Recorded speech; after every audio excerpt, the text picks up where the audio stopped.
Iago says to a departing attendant, "Do thou meet me presently at the harbor," and then he speaks to Rodrigo, and they are truly alone on stage together. "Come hither, if thou beest valiant, as they say base men, being in love, have then a nobility in their natures more than is native to them. List me. The lieutenant tonight watches on the court of guard. First, I must tell thee this, Desdemona is directly in love with him." Okay, so you want to pay attention to the last sentence that Iago just spoke to Rodrigo, and he says the lieutenant, which of course is Cassio, is in love with Desdemona. Desdemona is in love with him. We of course know that's not true based on the exchange that just occurred with Desdemona and Othello on the previous page. It's a lie. Also, you want to pay attention to the fact that the lieutenant tonight watches on the court of guard. You can look at the footnote if you need to, but basically it's going to be Cassio's job to watch over the island of Cyprus that evening. Rodrigo says with him, "Why, 'tis not possible." And Iago returns, "Lay thy finger thus." Take a look at the footnote. So pretty much tells him to be quiet. "And let thy soul be instructed." This is exactly what Iago does. So you want to mark that. And Iago's even coming out and saying, let me tell you what to do. Let me tell you what to think. And as you can see, Rodrigo's quiet because Iago's going to talk for a while. So here we go. "Mark me with what violence she first loved the more, but for bragging and telling her fantastical lies, to love him still for prating? Let not thy discreet heart think it. Her eye must be fed, and what delights shall she have to look on the devil?" Okay, notice that he makes reference to the devil, and of course he's talking about Othello at this point. So he says, their relationship in the beginning was so fast, and the way that he prates over her, he dotes on her, or he spends all this time giving her all these compliments. That's not really what a girl wants. She's going to have to look somewhere else to get her needs met. "When the blood is made dull with the act of sport," take a look at the footnote.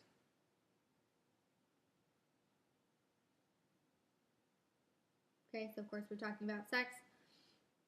"There should be again to inflame it and to give satiety a fresh appetite, loveliness and favor, sympathy, in years, manners, and beauties, all which the Moor is defective in."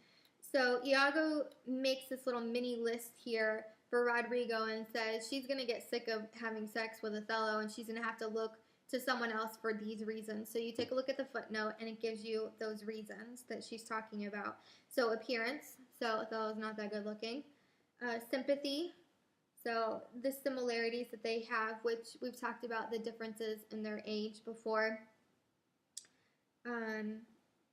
And then in years, manners, and beauties. So the manners, we talked about again this before, the fact that Othello is an outsider, and so he doesn't act the way other people do. So that's pretty much what Iago is playing on at this point, that he won't be able to please her in any of those areas. "Now, for want of these required conveniences, her delicate tenderness will find itself abused, begin to heave the gorge, disrelish and abhor the more. Very nature will instruct her in it, and compel her to some second choice." So Iago is speaking in reference to nature. It's just going to be natural for her to want someone else, and so she's going to have to choose someone besides Othello to be with. "Now, sir, this granted, as it is a most pregnant and unforced position." Take a look at the footnote for pregnant. Evident, but the fact that he uses the word pregnant, you want to go ahead and mark that again. "Who stands so eminent in the degree of this fortune as Cassio does." So Iago says, who's a better second choice than Cassio? So you got to believe that this is exactly what's happening. "A knave very voluble, no further conscionable than in putting on the mere form of civil and humane, seeming for the better compassing of his salt and most hidden loose affection." Take a look at all the footnotes from 79 at the bottom and then 80 at the top.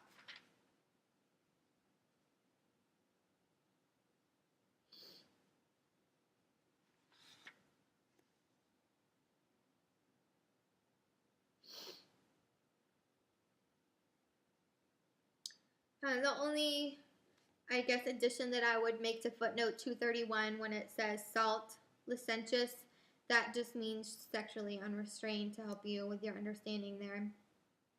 Why none? Why none? A slipper and subtle knave, a finder out of occasions that has an eye can stamp and counterfeit advantages, though true advantage never present itself, a devilish knave. Devilish, you want to go ahead and mark, check the footnotes for the rest of what we just read.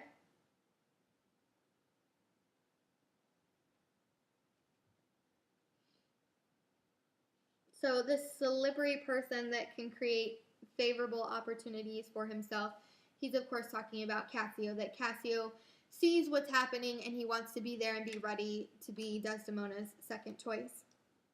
Besides, the knave is handsome, young, and hath all those requisites in him that folly and green minds look after. So Iago's just saying that Cassio possesses all these qualities that Othello does not. So, of course, he's going to be Desdemona's second choice. Take a look at the footnote on green.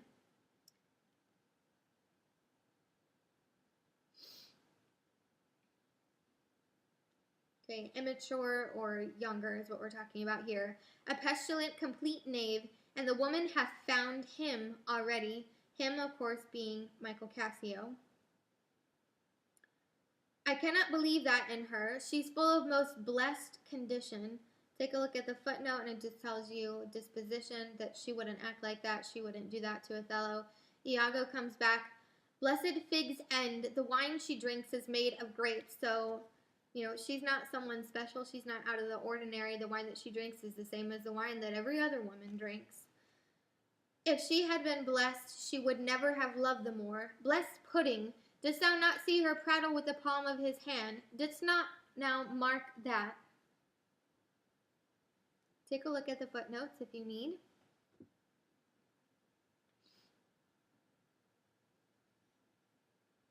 I think what's more important than anything that you want to mark, I'm sure you marked the aside before because I talked about that earlier, but you want to mark here the idea of seeing things. So didn't you see her, holding hands with him, which she was at that point?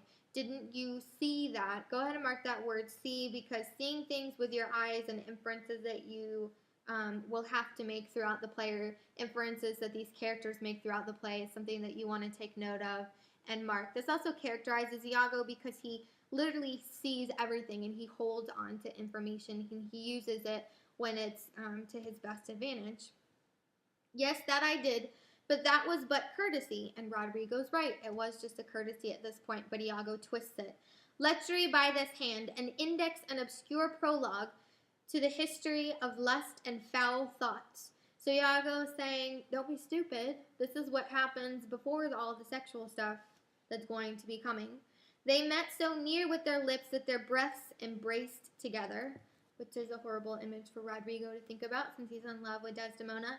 Villainous thoughts, Rodrigo, when these mutalities so marshal the way, hard at hand, comes the master and main exercise, the incorporate conclusion. Go ahead and take a look at some of the footnotes. I'll stop right there.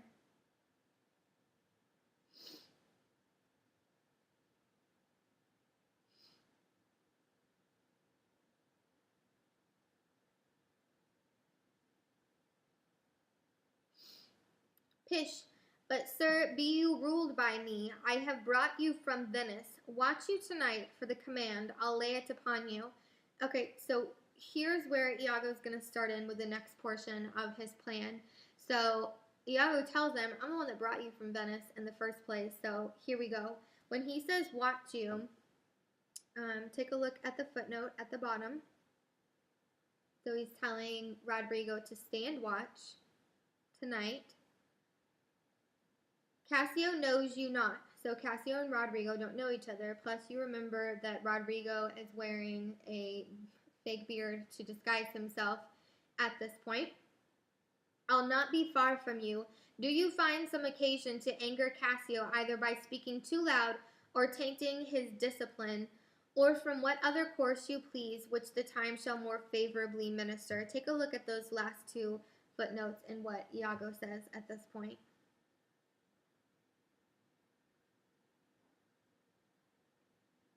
So Iago says, I want you to be there at the watch tonight where Cassio is going to be watching over the island of Cyprus. And you need to figure out a way to make him angry at this point. Rodrigo says, well, one word. Okay, so he's in. Sir, he's rash and very sudden in choler. You take a look at the footnote, and Iago is talking about Cassio's character at this point, and we have no reason to believe that he's lying about Cassio's disposition, where he's quick to fight. He's a little bit more hot-headed than some of the other characters that we met.